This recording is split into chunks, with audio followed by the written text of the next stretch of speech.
Hey everyone, welcome back to our channel. If you are new here, make sure to hit on that subscribe button and also hit on that notification bell icon so that you won't miss any of our upcoming videos. In today's video, I'm going to show you how to easily sign out of your Bitget account in just a few simple steps. It's super simple, so without any further ado, let's get started with the video.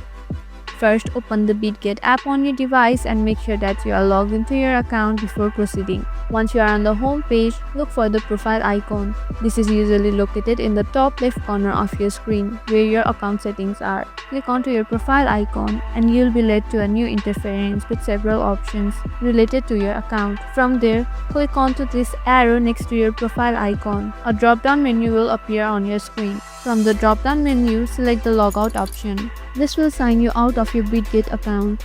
You can sign in again whenever you need access. And that's it, you have just logged out of your Bitget account. If this video helped you, don't forget to hit on that like, share and subscribe button. And if you have any questions, drop them in the comment section below. Thank you for watching and I'll see you in the next video.